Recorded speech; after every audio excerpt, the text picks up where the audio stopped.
हाय, good morning. कैसे हो? हम लोग अभी तक पढ़ रहे थे लेंस के बारे में, और आज बहुत ही इम्पोर्टेंट टॉपिक प्रिज्म के बारे में बात करेंगे। प्रिज्म क्या होता है देखते हैं। हेडिंग में लिखता हूं मैं prism,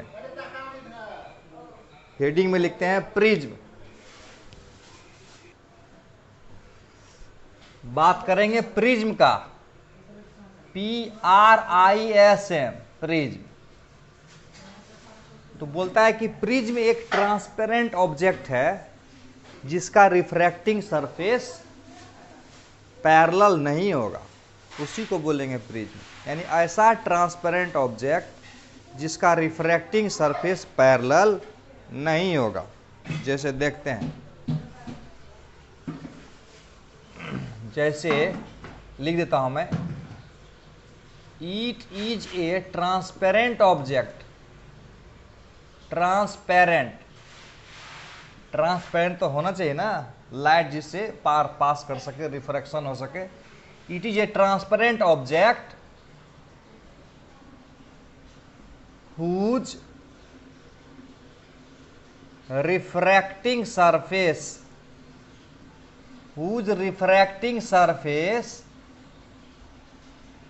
are not parallel, whose refracting surface are not parallel। पहला पॉइंट समझ में आ गया। ऐसा ऑब्जेक्ट जो ट्रांसपेरेंट हो और जिसमें दो रिफ्रैक्टिंग सरफेस जिसका पैरेलल नहीं हो, इसको बोलेंगे प्रिज्म। जैसे देखो, मान लेते हैं एक छोटा सा एग्जांपल बना रहे हैं। जैसे कि मान लेते हैं ये एक प्रिंसिपल सेक्शन इधर का हो गया प्रिज्म का, और इधर देखो, फोटो बनाने की कोशिश कर रहे हैं। देखो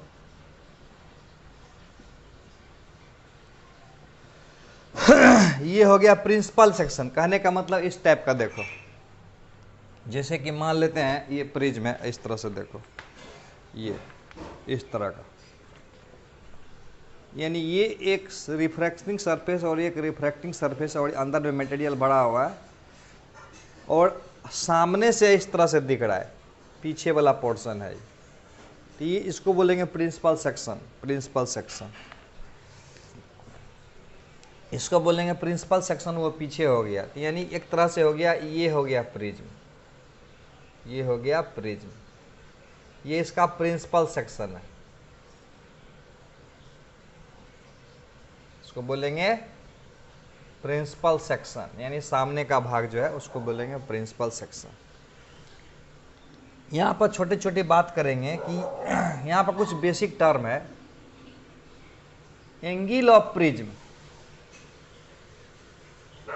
एंगल ऑफ प्रिज्म या रिफ्रैक्टिंग एंगल ऑफ प्रिज्म, ये भी नाम है इसका, एंगल ऑफ प्रिज्म या रिफ्रैक्टिंग एंगल ऑफ प्रिज्म।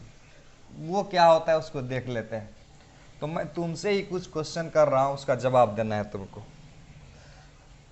जवाब देना है एंगल ऑफ प्रिज्म का। जैसे मान लेते हैं कि ये एक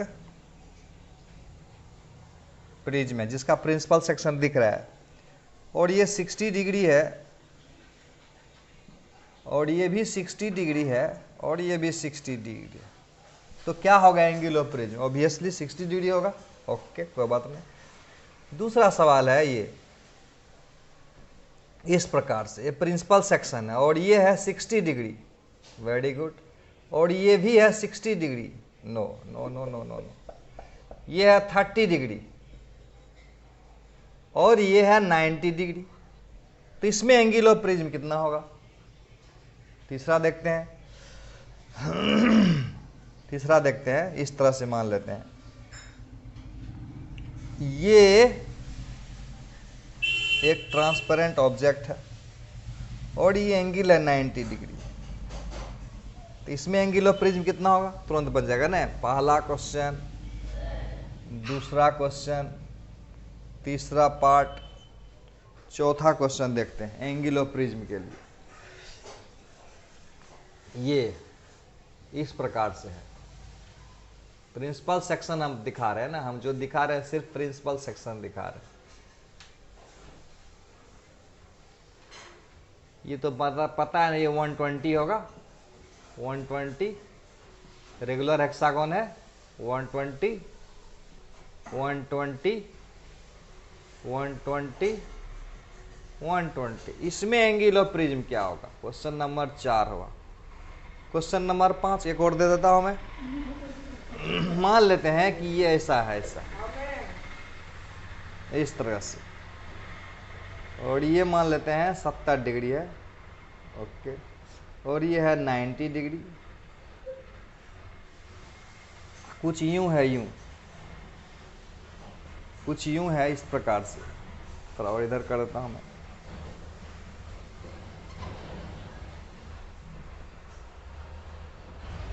नौ 7 16 और इसको मान लेते हैं 120।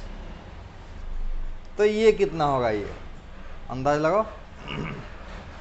360 टोटल होता है, तो ये हो जाएगा 9 7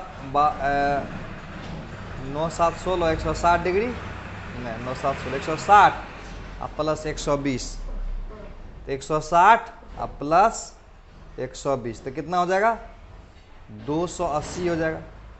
नहीं तो 280 ये हो गया, तो और ये कितना बचेगा? 360 टोटल होता है ना, तो 360 में से 280 को घटा देंगे तो कितना बचेगा? 10 0 0 हो गया, और 16 में 60 गया तो 8 हो गया, नहीं यानी 20 यानी 80 हो जाएगा, 80 डिग्री। तो इसमें एंगल ऑफ प्रिज्म क्या होगा ये बताना। डिफरेंट स्टाइल का क्वेश्चन मैंने दे दिया। इस तरह का एक और सवाल है, देखो 5 के बाद 6 नंबर, इस प्रकार का है प्रिंसिपल सेक्शन।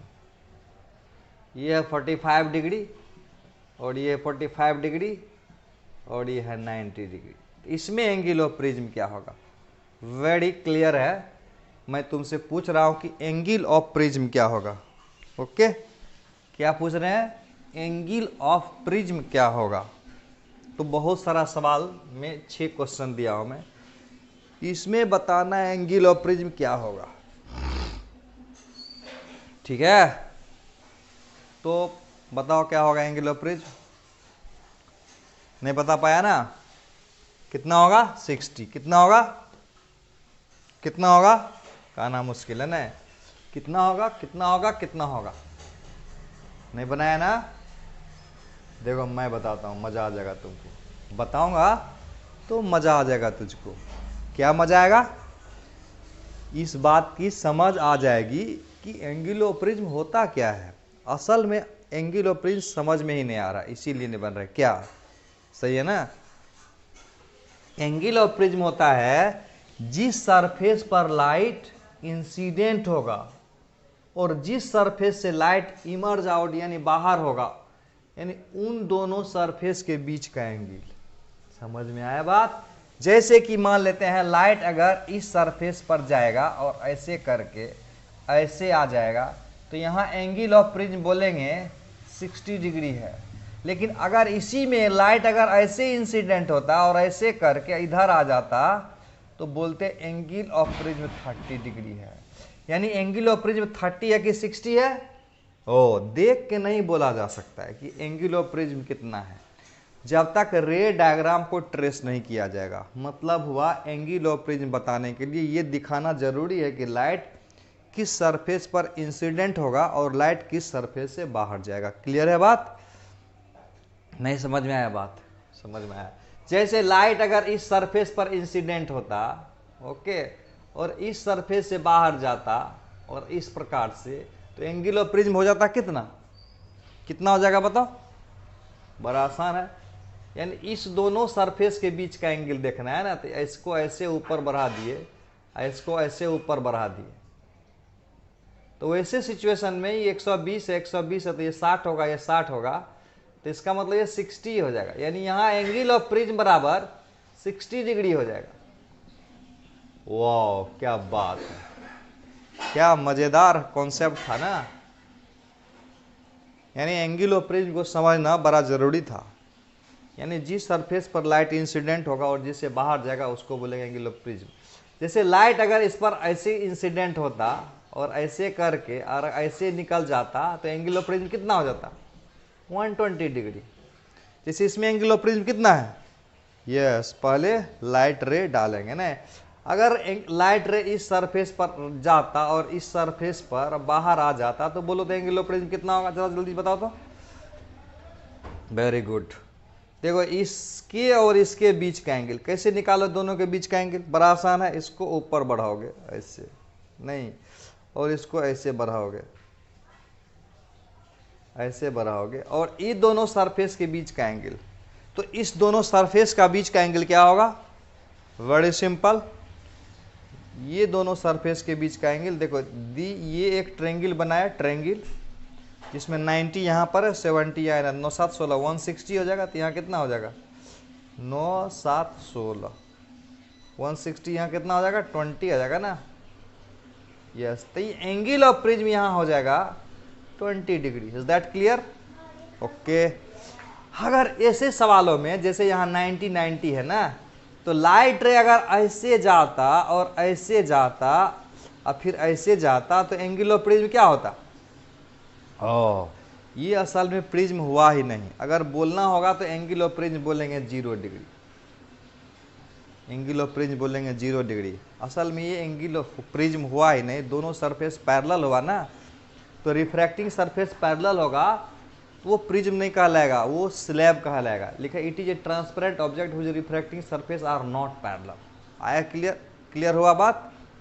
यस। लेकिन अगर लाइट इस पर जाता और इस पर ऐसे करके ऐसे निकल जाता तब एंगल ऑफ प्रिज्म बोलते हैं 90 डिग्री। इसका तो क्लियर है, कहीं से भी जाएगा तो वही होगा। ऐसे लाइट अगर इंसिडेंट होके और ऐसे ही निकलता तो एंगल ऑफ प्रिज्म हो जाता 60 डिग्री। यस, तो बड़ा इंटरेस्टिंग है। इसमें क्या होगा? नहीं, इस पे इससे जाएगा तो 45। अगर ऐसे ऐसे करके गया तो एंगल ऑफ प्रिज्म बोलेंगे 45 डिग्री। लेकिन अगर लाइट ऐसे आता था, इस पर आके ऐसे निकलता था, तब एंगल ऑफ प्रिज्म बोल देते 90 डिग्री। इसका मतलब रे डायग्राम अगर दे दिया जाए तो बड़ा आसानी से एंगल ऑफ प्रिज्म निकाल लेंगे। लेकिन अगर रे डायग्राम नहीं दिया है तो उस समझा ही नहीं जा सकता है कि कितना निकाला जाएगा। क्लियर है बात? बात क्लियर है। क्या करना है?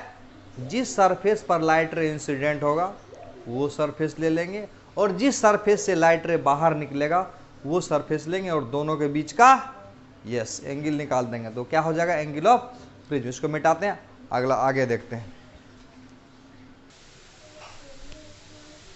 बात करेंगे एंगल ऑफ डिविएशन का।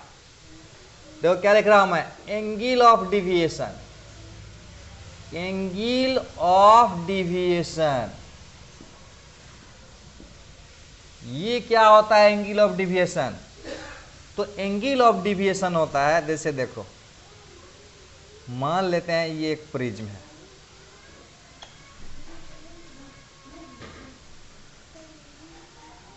एंगल ऑफ डिविएशन का डिफिनेशन देता हूं। कहता है कि जो लाइट रे इंसिडेंट होगा वो, और जो लाइट रे इमर्ज करेगा, इमर्जेंट, इंसिडेंट रे और इमर्जेंट रे के बीच में, it is angle between the incident ray and emergent रे। एंगल ऑफ डिविएशन को डिनोट करेंगे डेल्टा से। समझ में आया बात? देखो कैसे इसको एक्सप्लेन करता हूं मैं। मान लेते हैं यहां पर लाइट इंसिडेंट किया तो यहां एक नॉर्मल होगा, तो यहां लाइट ऐसे गया तो नॉर्मल की तरफ मुड़ गया। ओके,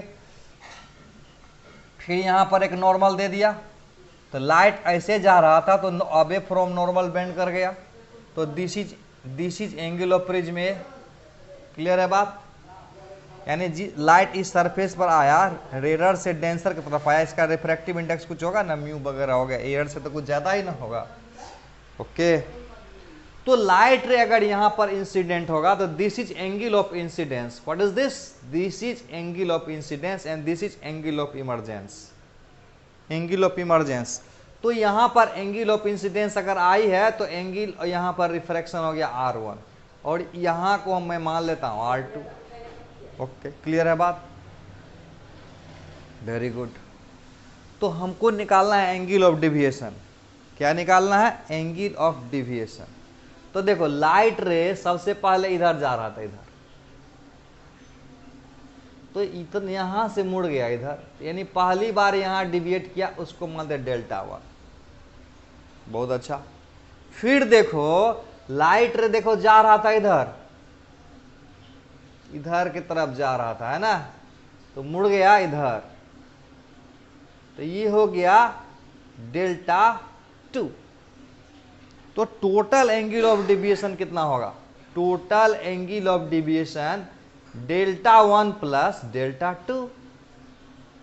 पहली बार यहां डिविएट किया, दूसरी बार यहां, यानी ऐसे जा रहा था ऐसे मुड़ गया, और ऐसे जा रहा था ऐसे मुड़ गया, तो दो दो बार डिविएट कर गया। कितना बार?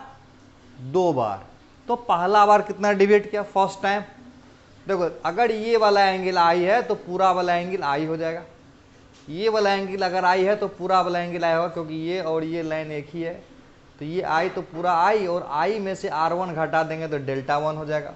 बहुत अच्छा, यानी I minus R1 is equal to delta 1। Very good. अब देखो ये एंगल अगर R2 है तो ये एंगल भी R2 हो जाएगा। नहीं, ये एंगल अगर R2 है तो ये एंगल भी R2 हो जाएगा, और ये एंगल पूरा E है, और ये डेल्टा 2 एंगल ऑफ डिविएशन है, तो इसमें से इसको हटा देंगे तो डेल्टा 2 बच जाएगा, E माइनस R2।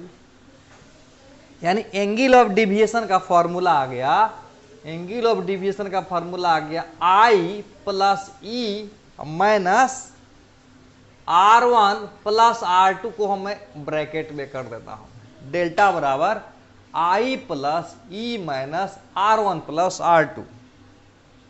लेकिन यहां पर एक सवाल है, ये R1 R2 का कुछ वैल्यू स्पेसिफिक होता है, उसको निकालते हैं क्या? तो देखते हैं R1 प्लस R2 का मान कितना होगा, पहले से निकाल के समझाता हूं मैं। ये R1 प्लस R2 का मान जो होगा ना A के बराबर होगा, एंगल ऑफ प्रिज्म के बराबर। कैसे देख लेते हैं। देखो इस रे को थोड़ा सा इधर बढ़ाते हैं, और इस सॉरी डंटा को इधर बनाते हैं, इधर इधर। अब देखो ये एंगल, या ऐसे करो ना, ये एंगल ये 90 है और ये 90 है, तो दोनों मिला के 180 होना चाहिए ना।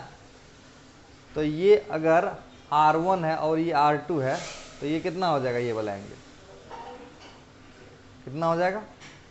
ये दोनों मिला के 180 होना चाहिए ना। तो ये R2 है और ये R1 है, तो ये भी एक ट्रायंगल बनाया ना, तो ये हो जाएगा 180 माइनस R1 प्लस R2 हो जाएगा। आए समझ में बात? ये देखो इसके बारे में बात करते हैं, इसके बारे में। तो सबसे पहले इस ट्रायंगल में देखते हैं, तो इस ट्रायंगल में ये R1 है और ये R2 है, तो ये हो जाएगा, ये अगर अल्फा होता अल्फा, तो R1 जो R2 जो अल्फा बराबर 180 होता, तो अल्फा बराबर 180 माइनस R1 प्लस R2, और ये दोनों मिला के 180 हो जाएगा नहीं। तो ये दोनों मिला के मतलब A plus 180 minus R1 plus R2, I is equal to हो जाता 180 है, हाँ 180 होता, तो और ये कैंसिल हो गया, तो A इज इक्वल टू कितना होगा? R1 plus R2। अरे बहुत तरीका है इसको निकालने का, ऐसे भी निकाल सकता था। ये R1 हुआ तो ये 90 माइनस R1, ये R2 हुआ तो ये 90 माइनस R2, और ये तीनों को जोड़ देते तो 180 हो जाता। ओके, तो डेल्टा बराबर I plus E minus A हो जाएगा, delta is equal to I plus E minus A हो जाएगा। इसका बड़ा ही स्पेसिफिक ग्राफ है, इसका ग्राफ देख लेते हैं क्या है इसका। ओके, ग्राफ देखते हैं इसका क्या होता है। देखो बहुत सुंदर है,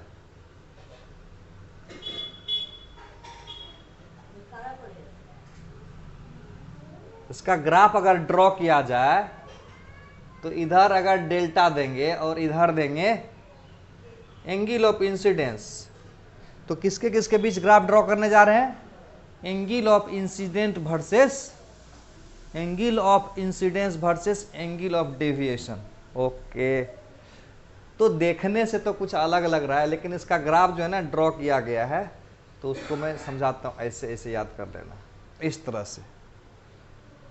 तो यहां पर देखो डेल्टा का कोई ना कोई मैक्सिमम वैल्यू जरूर होगा, तो यहां पर मान लेते हैं कि डेल्टा का मान सबसे ज्यादा है, कहीं ना कहीं डेल्टा का मैक्सिमम वैल्यू होगा, कहीं ना कहीं डेल्टा का मान मैक्सिमम तो होगा जरूर। ओके, ये हो गया डेल्टा का मान सबसे ज्यादा, क्योंकि आई की एक लिमिट होगी ना, 90 तक आएगी, उससे आगे तो जाएगा नहीं आई। तो आई के कोरोस्पॉन्डिंग एक वैल्यू आएगा और इसके कोरोस्पॉन्डिंग एक वैल्यू आएगा। इसके पीछे नहीं जाना है, इसको आगे नहीं जाना है। ओके, ये देखो, ये इसी बीच में ग्राफ को ड्रॉ किया गया है, एंगल ऑफ इंसिडेंस इतना से इतना के बीच में। यहाँ पर एक बात देखते हैं, डेल्टा का मान यहाँ पर सबसे ज़्यादा है, नहीं, डेल्टा का मान यहाँ पर सबसे ज़्यादा है। और देखो यहाँ पर डेल्टा का मान 2 आ रहा है ना, सॉरी, एक ही डेल्टा पर 1-2 वैल्यू आ रहा है ना, यहाँ भी आ रहा है और यहाँ भी आ रहा है, सेम वैल्यू। यानी आई का मान 2 है जहां पर डेल्टा का मान सेम आ रहा है। आई का वैल्यू कितना है? I has 2 value for which delta is same. Okay, तो मैं समझाता हूं वो क्या क्या हो सकता है। जैसे यहां पर देखो, यहां पर हम मान लेते हैं कि आई बराबर x है और ई बराबर y है, तो डेल्टा बराबर क्या होगा यहां पर बताओ तो? डेल्टा बराबर क्या हो जाएगा? x plus Y minus A हो जाएगा, x plus Y minus A. Very good. यानी i बराबर x दिए, e बराबर y दिए, तो डेल्टा बराबर x प्लस वाई माइनस ए। और यहां पर मान लेते हैं कि i बराबर y दे देते हैं। ओके, और e is equal to x देते हैं, तो then delta is equal to y plus x minus A. अरे ये तो दोनों सेम वैल्यू आया। ओ, इसका मतलब हुआ कि आई एंड ई के वैल्यू को इंटरचेंज कर देंगे। आई एंड ई के वैल्यू को देखो, आई को x, ई को y, उल्टा देते हैं, आई के जगह y और ई के जगह x। ये दोनों वैल्यू को अगर इंटरचेंज कर देंगे तो एंगल ऑफ डेविएशन सेम होगा। तो इसका मतलब ये बोल सकते हैं कि laws of reversibility of light से होता है कि अगर आई और ई का वैल्यू इंटरचेंज कर देंगे तो एंगल ऑफ डेविएशन सेम रहेगा। क्लियर है? ओके, अच्छा यहां पर देखो, तो यहां पर आई का मान सबसे ज्यादा है ना, यहां पर आई का मान सबसे ज्यादा अगर हम 90 रख देंगे और ई बराबर हम जेड रख देंगे, तो एंगल ऑफ डेविएशन बराबर क्या होगा? एंगल ऑफ डेविएशन बराबर क्या होगा? 90 प्लस जेड माइनस ए। कहां से लिख रहे हो? ये यहां से लिख रहे हैं ना, I plus E minus A is equal to delta होता है। डेल्टा इज इक्वल टू क्या होता है? आई प्लस ई माइनस ए होता है डेल्टा। आई प्लस ई माइनस ए होता है डेल्टा। तो आई मैक्स बराबर 90 देता हूं, ई बराबर जेड देता हूं, तो डेल्टा बराबर 90 प्लस जेड माइनस ए वहां से रख देता हूं। लेकिन यहां पर ठीक इसका मतलब अभी तो बताया था ना, एंगल को रिवर्स यानी इंटरचेंज कर सकते हैं। यहां अगर आई बराबर अगर मैं कर दूं जेड, यानी आई तो मैक्सिमम है नहीं ना, यहां पर आई मिनिमम है, और ई का मैक्सिमम वैल्यू कितना हो सकता है? 90 हो सकता है। तो डेल्टा इज इक्वल टू कितना होगा यहां पर? Z plus 90 minus A. अरे वाह, ये भी वैल्यू वही आया। इसका मतलब हुआ कि there are 2 value of angle of incidence corresponding to which angle of deviation is same. या यूं कह सकते हैं आई एंड ई के वैल्यू को इंटरचेंज कर देंगे तो एंगल ऑफ डेविएशन सेम होगा। This is from the laws of reversibility of light. में शुरू के लेक्चर में बताया था, याद होगा तुमको। लेकिन यहां पर देखो तो यहां पर मिनिमम वैल्यू है ना, यहां पर इससे कम एंगल ऑफ डेविएशन होगा क्या? No, this is angle of deviation का मिनिमम वैल्यू, डेल्टा मिनिमम। और यहां पर क्या होगा? यहां पर आई और ई का मान बराबर होगा, यानी जहां इंटरचेंज कर रहे थे ना तो दोनों का वैल्यू बराबर हो गया, यहां आई एंड ई का वैल्यू बराबर होगा। यहां कुछ बात समझ में आया। डेल्टा वैल्यू मैक्सिमम कब, एंगल ऑफ डेविएशन मैक्सिमम कब होगा? पहली बात समझ में आ गया। या तो आई का वैल्यू 90 डिग्री हो जाए यानी ग्रेजिंग इमरजेंसी, या ई का वैल्यू 90 डिग्री हो जाए। दोनों ही कंडीशन में डिविएशन का मान मैक्सिमम आएगा। बात आया समझ में? यानी एंगल ऑफ डिविएशन मैक्सिमम कब होगा? जब आई बराबर 90 हो जाए या ई बराबर 90 हो जाएगा। दोनों बात समझ में आ जाएगा। एंगल ऑफ डिविएशन मैक्सिमम कब होगा? या तो आई बराबर 90 हो जाए या ई बराबर 90 हो जाएगा। दोनों ही केस में देखते हो एंगल ऑफ डिवीजन सबसे ज्यादा है ना। एक बात समझ में आया। दूसरा बात ये समझ में आ रहा है कि एंगल ऑफ डिवीजन मिनिमम कब होगा। एंगल ऑफ डिवीजन मिनिमम कितना कब होगा, जब आई बराबर ई हो जाए। क्या बात है, क्या बात है, कितना शानदार कॉन्सेप्ट है। यानी फोर मिनिमम है, यानी एंगल ऑफ डिवीजन मिनिमम होगा जब आई बराबर ई हो जाएगा। एंगल ऑफ डिवीजन मैक्सिमम होगा जब आई बराबर 90 या ई बराबर 90 होगा। और एंगल ऑफ डिवीजन सेम होगा, एंगल ऑफ डिवीजन 4 होगा for two angle of incidence. I and E के वैल्यू को इंटरचेंज करेंगे तो एंगल ऑफ डिवीजन सेम होगा। This is from laws of reversibility of light. Clear है बात, छोटा छोटा बात को नोट कर लेना। क्या क्या नोट करोगे, angle of division becomes maximum कब, लिख दें, छोटा छोटा बात को लिख लेना है ना, मैं लिखाता हूँ आगे लिख दूंगा। Angle of division becomes maximum if I या ई बराबर 90 डिग्री। Okay, angle of division becomes minimum if I is equal to E. ये भी समझ में आ गया। तीसरा, एंगल ऑफ डिवीजन दो एंगल ऑफ इंसिडेंस के लिए सेम होगा, जिसमें एक आई होगा तो दूसरा ई का वैल्यू होगा, यानी laws of reversibility of light से। मतलब क्या हुआ, आई का वैल्यू एक्स रखें चाहे वाई रखें, जब आई बराबर एक्स रखेंगे तो ई बराबर वाई रखेंगे, आई बराबर वाई रखेंगे तो ई बराबर एक्स रखेंगे। यानी आई और ई को अदली बदली कर देंगे, यानी आई का मान 2 आया ना, आई बराबर एक्स तो ई बराबर वाई, बदल देते हैं तो आई बराबर वाई, ई बराबर एक्स, यानी आई और ई का मान 2 आएगा, जिसमें एक दूसरे को इंटरचेंज करने से मिल जाएगा। तो एंगल ऑफ डिवीजन सेम होगा। छोटी छोटी बातें याद रखना है। This is from laws of reversibility of light. अब अगला स्लाइड में हम लोग बात करेंगे कि कंडीशन फॉर ग्रेजिंग इंसिडेंस क्या होगा, कंडीशन फॉर ग्रेजिंग इमरजेंस क्या होगा। छोटा छोटा बात देख लेते हैं। इसको मैं रहने दिया हूं ताकि समझने में आसानी होगी। तो सबसे 2 नंबर तीसरा पॉइंट इसका है, देखो तीसरा पॉइंट है ये, तीसरा पॉइंट है condition for grazing incidence. Condition for grazing incidence देखते हैं क्या है।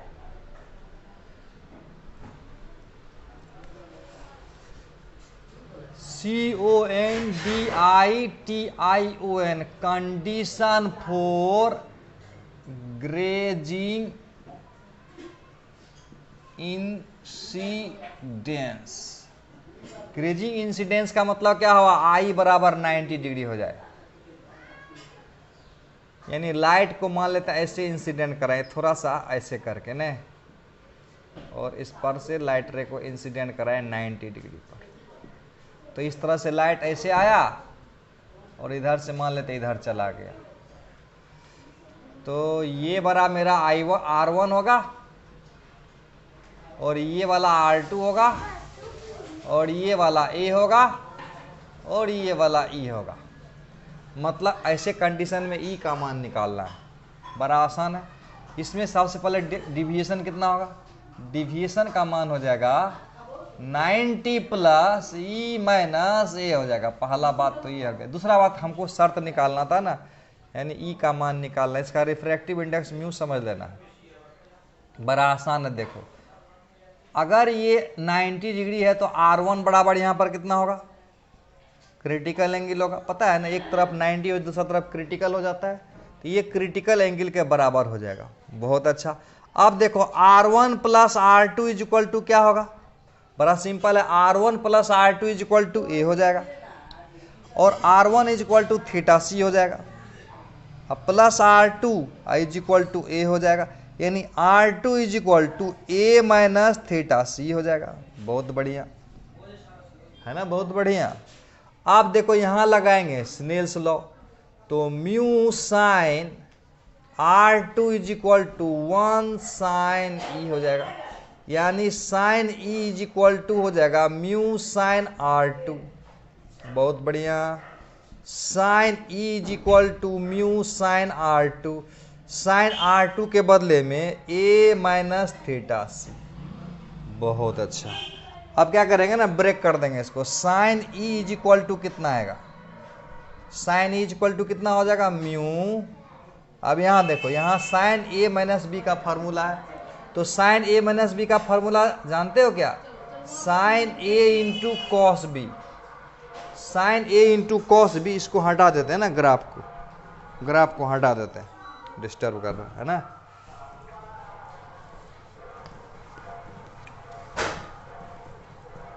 साइन ए माइनस बी का फॉर्मूला होता है sign A minus cos B, sine A into cos B या minus cos A into sine B. बहुत अच्छा, वेरी गुड।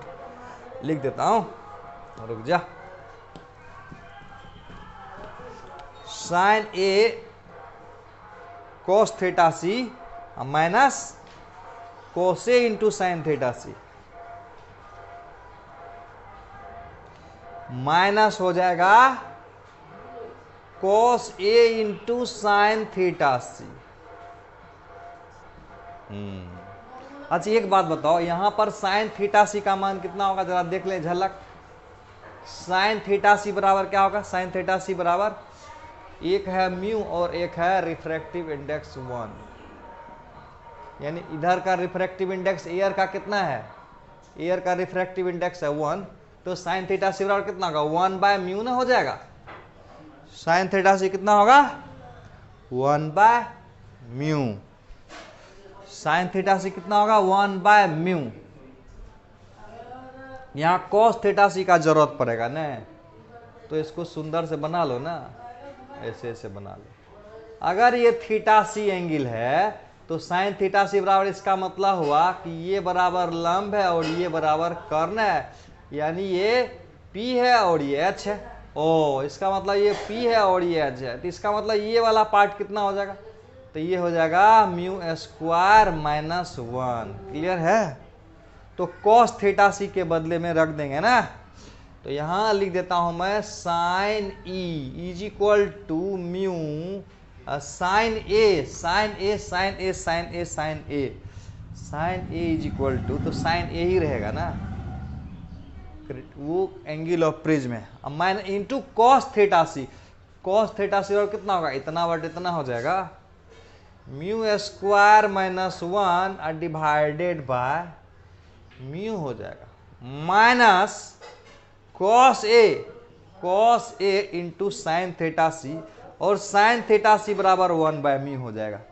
तो इस प्रकार से साइन ई का वैल्यू आ जाएगा, साइन ई का वैल्यू आ जाएगा, ये म्यू को गुला करेंगे तो ये म्यू स्क्वायर माइनस 1 को यहाँ ले लेंगे इंटू साइन ए माइनस ये म्यू कैंसिल हो जाएगा ना, तो इंटू कॉस ए, यानी ई का वैल्यू अगर बोलेगा तो क्या बोलेंगे?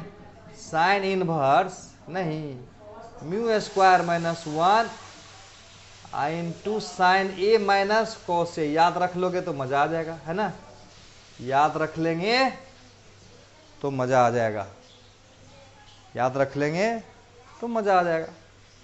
और इसी प्रकार से कंडीशन फॉर ग्रेजिंग इमरजेंस की बात कर लेते हैं। ये क्या था? Condition for grazing incidence. अब बात कर लेते हैं कंडीशन फॉर ग्रेजिंग इमरजेंस। देखते हैं condition for grazing emergence, same to same है, ध्यान से देखना, मैं बताता हूं। कंडीशन फॉर, हेडिंग में देना है condition for grazing emergence.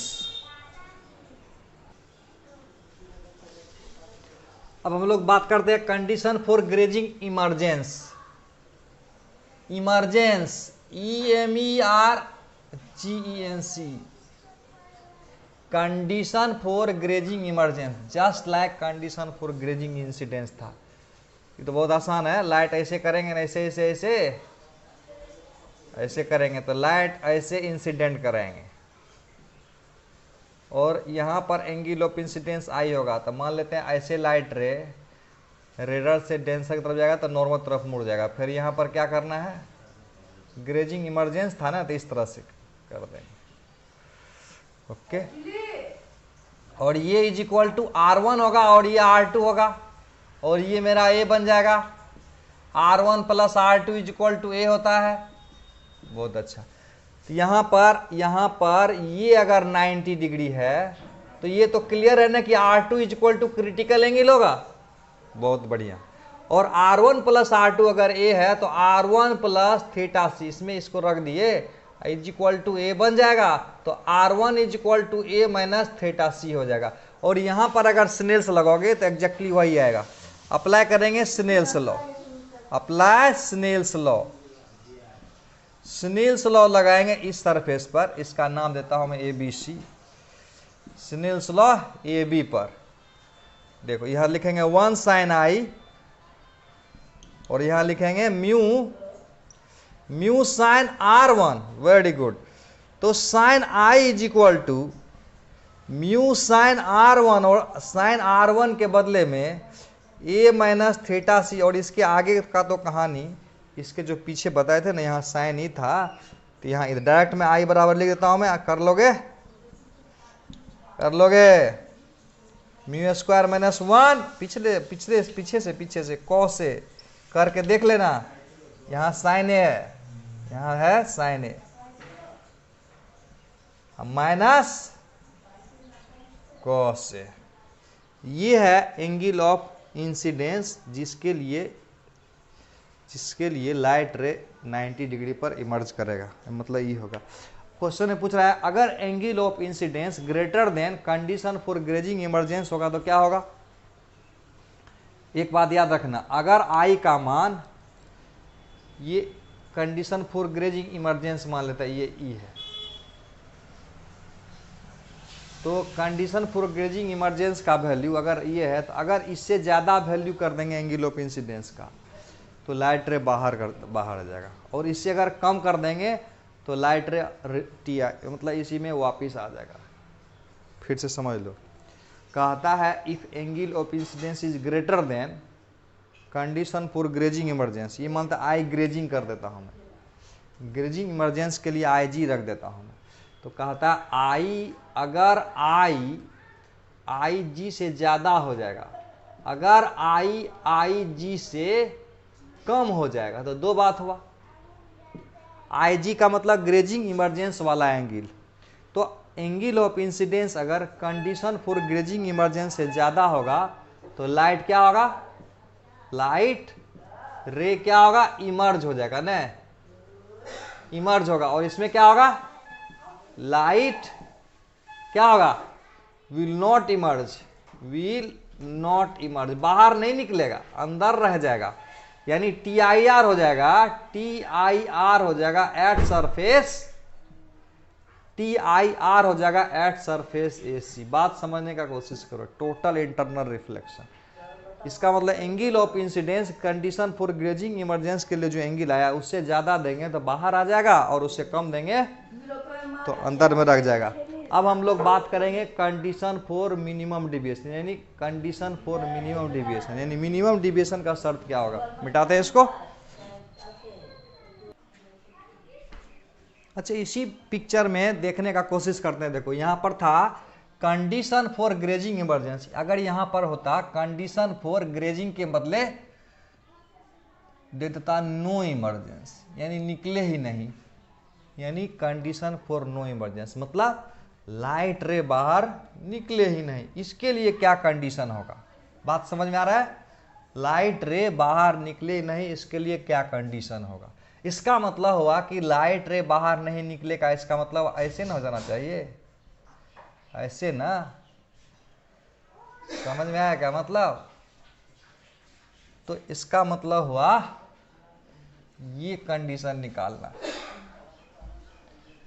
Condition for no emergence का मतलब हुआ कि आई का मान कुछ भी दे दें तो बाहर नहीं निकले, है ना। याद रखना, कंडीशन फॉर नो इमरजेंस का पहले मतलब समझते हैं। कंडीशन फॉर नो इमरजेंस का मतलब हुआ whatever be the value of I, यानी आई का मान कुछ भी दे दो लाइट बाहर नहीं निकले, ऐसा शर्त। कि ऐसा कि आई का मान अलग अलग देने से कभी निकलेगा कभी नहीं निकलेगा। यहाँ पर मतलब है कि whatever be the value of angle of incidence I, यानी आई का मान कुछ भी क्यों ना हो जाए, मतलब 0 से 90 के बीच में कुछ भी हो जाए लेकिन लाइट रे बाहर नहीं निकले, ये वाला शर्त बता रहा हूँ मैं। कौन सा शर्त बात कर रहे हैं हम लोग, what ever be the value of angle of incidence light ray will not emerge out, that is TIR taken place at the surface AC. क्या? TIR at the surface AC, यानी कंडीशन फॉर नो इमरजेंसी लिख देता हूं मैं, condition CUNDITION, condition for no emergence, condition for no emergence means whatever be the value of I, यानी I बराबर 0 से लेके I मैक्सिमम 90 डिग्री तक, लाइट रे will not emerge out, light रे विल नॉट इमर्ज आउट, ये बात हुई। इसका मतलब हुआ, यहां दो बात समझना, इसका मतलब हुआ कि अगर I का मैक्सिमम वैल्यू बराबर एकदम एक्सट्रीम पोजीशन पर कंडीशन निकाल देंगे, अगर I बराबर 90 पर नहीं निकलेगा, 90 देने से भी नहीं निकलेगा, बोले थे ना कि I बराबर एक ग्रेजिंग इमरजेंसी के लिए होता था, उससे ज़्यादा पढ़ देंगे तो बाहर निकल जाएगा। इसका मतलब I बराबर 90 भी देने से अगर बाहर नहीं निकलेगा तो उससे कम पढ़ देंगे तो बिल्कुल नहीं निकलेगा। अगर I बराबर 90 देने से नहीं निकल रहा है तो I बराबर 80 देने से बिल्कुल नहीं निकलेगा। तो अगर I मैक्स बराबर 90 डिग्री हो जाएगा तो R1 बराबर कितना होगा? क्रिटिकल एंगल हो जाएगा, है ना? बहुत अच्छा। और यहां पर देखो for TIR at AC surface, यहां पर R2 greater than critical angle हो जाएगा। देखो मुख्य रूप से कॉन्सेप्ट समझ में आ जाएगा तो दिक्कत नहीं होगा। कॉन्सेप्ट क्या है कि I का मान कुछ भी हो जाएगा तो नहीं निकलेगा। पहला बात समझ में आ गया। I का मान कुछ भी मतलब व्हाट डू यू मीन, मतलब हुआ कि I का मान 90 डिग्री तक भी हो जाएगा तो लाइट बाहर नहीं निकलेगा। तो 90 तक का कंडीशन में लगा दो, यानी I बराबर 90 देख के मैं कंडीशन निकाल देता हूं कि नहीं निकलेगा। तो इसका मतलब I बराबर 90 देने से जब नहीं निकलेगा तो I बराबर उससे कम देने, 90 से कम देंगे तो बिल्कुल नहीं निकलेगा। तो इसलिए I बराबर 90 पर मैं कंडीशन सेट किया हूं मैं, और R2 क्रिटिकल एंगल से बड़ा होगा। अब देखो इन दोनों को जोड़ देते हैं, ये दोनों को जोड़ देंगे तो R1 plus R2 greater than हो जाएगा क्रिटिकल एंगल ना। तो इसका मतलब हुआ A 2 थीटा C हो जाएगा, ये दोनों को जोड़ेंगे ना 2 थीटा C हो जाएगा। R1 R2 A हो जाएगा, A greater than 2 theta C होगा। यहां से क्या करेंगे, यहां से A अगर ग्रेटर देन 2 थीटा C हुआ तो यहां क्या करेंगे, A बटे 2 ग्रेटर देन थीटा C आ जाएगा। और यहां लगा देंगे साइन A बाय 2 बन जाएगा, साइन A बाय 2 बन जाएगा तो यहां बन जाएगा साइन थीटा C बन जाएगा, साइन थीटा C बन जाएगा। तो यानी साइन थीटा C का मतलब हुआ कि ये 1 बाय म्यू हो गया, 1 बाय म्यू बन गया, यानी म्यू का मान 1 बाय साइन A बाय 2 से ज्यादा होना चाहिए। यही हुआ मेरा शर्त।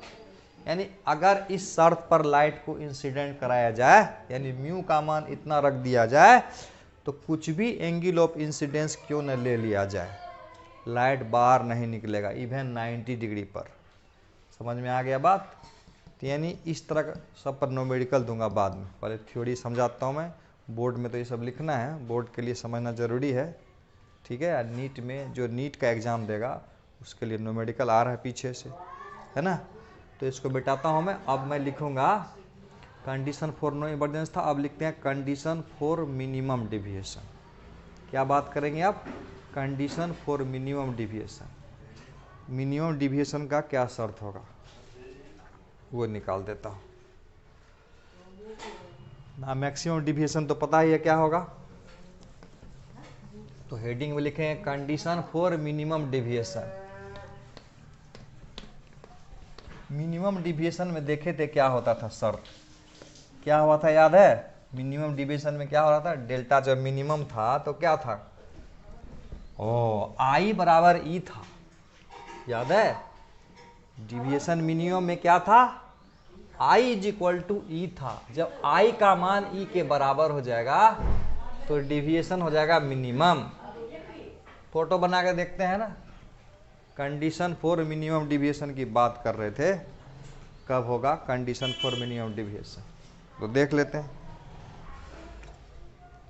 और यहां पर लगा देता हूं मैं मिनिमम डिविएशन, यानी ये एक प्रिज्म बना रहा हूं मैं, देखो ध्यान से देखना, और तुमको बताना है मिनिमम डिविएशन के लिए पिक्चर कैसे बनेगा।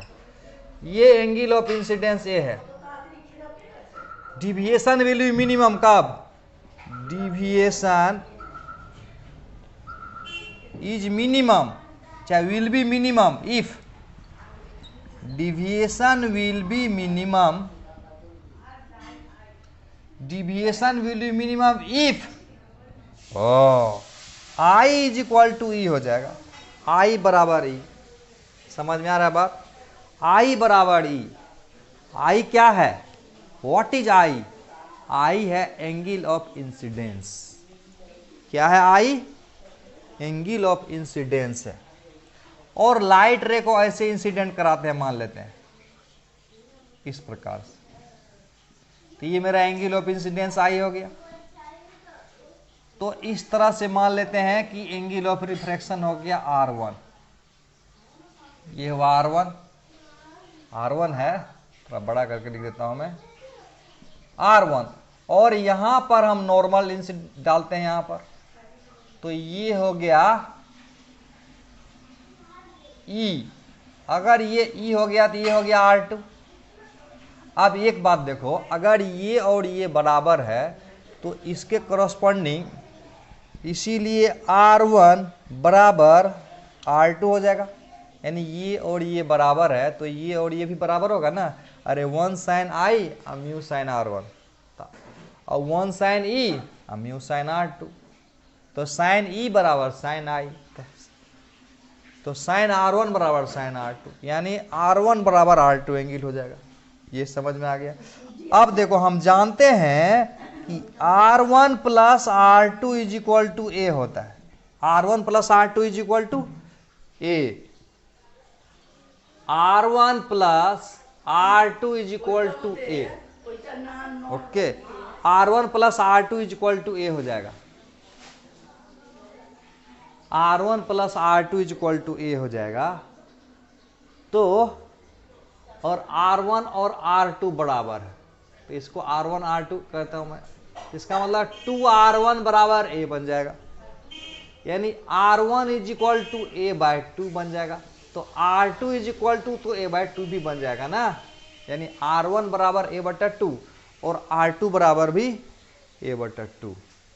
अब क्या करेंगे, अब क्या करेंगे हम, इस जानते इस मेथड का इस्तेमाल रिफ्रैक्टिव इंडेक्स निकालने के काम में आता है।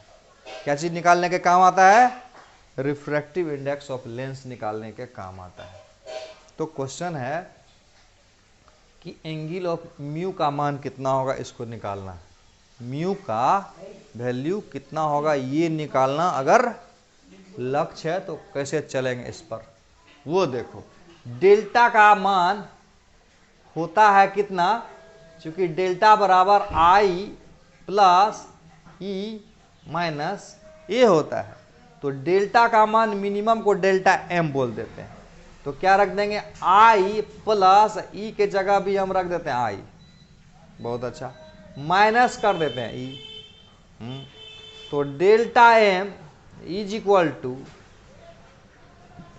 2i, अरे वेक्टर का चिन्ह दे रहा, 2i माइनस ए, इसको इधर कर देते हैं, यानी 2i is equal to delta M minus A, तो यहां से i is equal to delta minimum minus है प्लस ना, इसको इधर जाएगा तो plus A, delta M plus A by 2 हो जाएगा।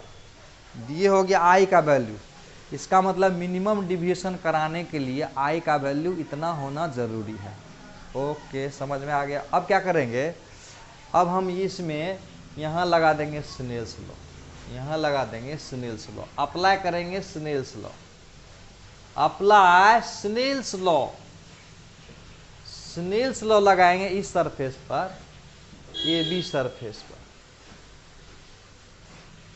Eight surface A B surface पर स्नेल्स लॉ लगाएंगे तो क्या होगा, 1, उसका रिफ्रैक्टिव इंडेक्स 1 है ना, इसका रिफ्रैक्टिव इंडेक्स 1 है, तो 1 sine I is equal to mu sine R1। Wow क्या मजा आ रहा है, 1 साइन R1, बहुत बढ़िया। तो म्यू इज इक्वल टू कितना ले लेंगे, mu is equal to sine i by sine R1, sine i by sine R1।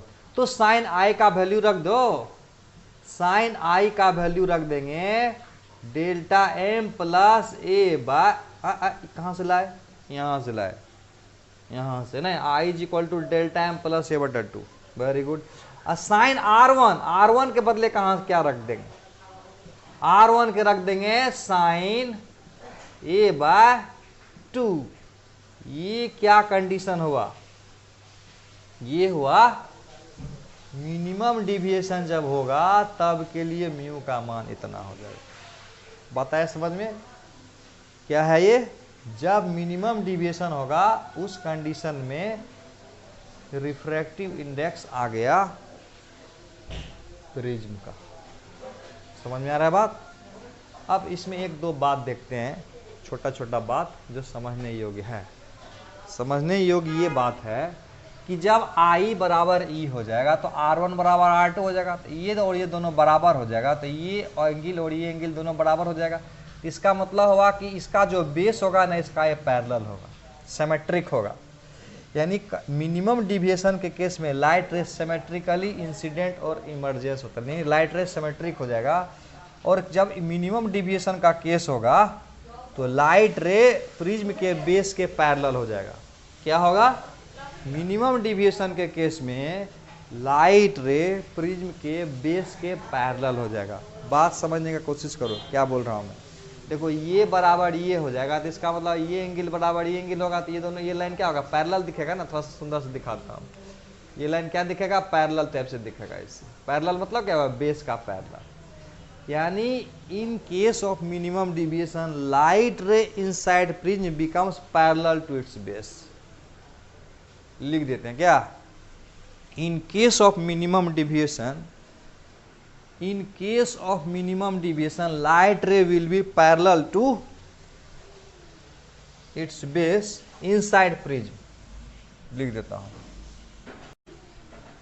इसको हटा देते हैं ना, दोनों मेडिकल भी दे देंगे।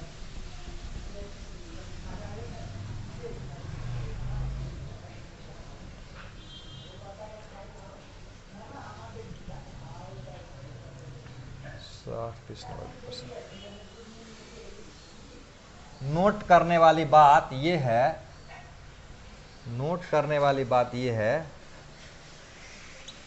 इन केस ऑफ मिनिमम डिविएशन, बढ़िया समझना, नो मेडिकल में पूछ सकता है, इन case of minimum deviation, in case of minimum deviation light रे will be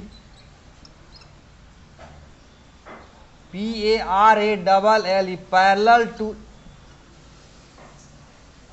base of prism inside prism। In case of minimum deviation light ray will be parallel to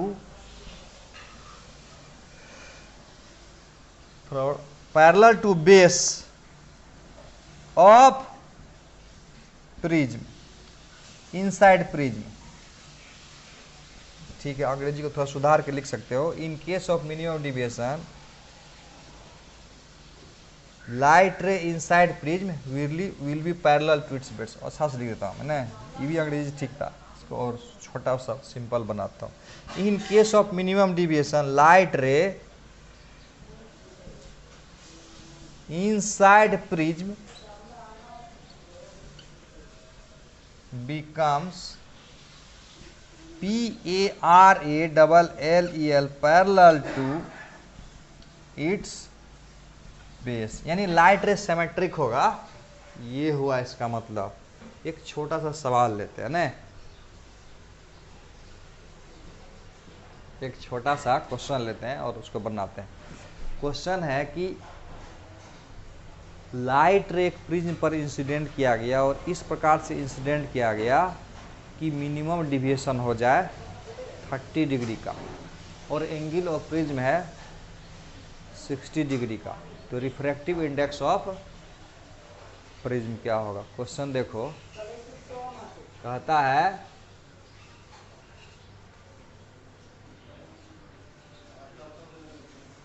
when a light ray is incident, when a light ray is incident in such a that, when a light ray is incident, when a light ray is incident in such a way that, in such a way that, in such a way that angle of minimum deviation, angle of minimum deviation becomes 30 degree, angle of minimum deviation becomes 30 degree, angle of minimum deviation becomes 30 degree, और angle of prism, angle of prism is 60 degree.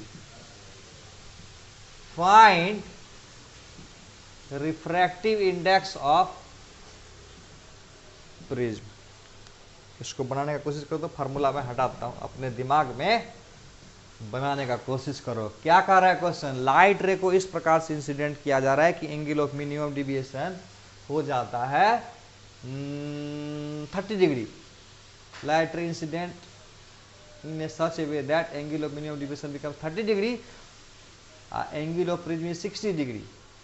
Find refractive index of prism, prism का refractive index निकालना। निकालो तो एक बार।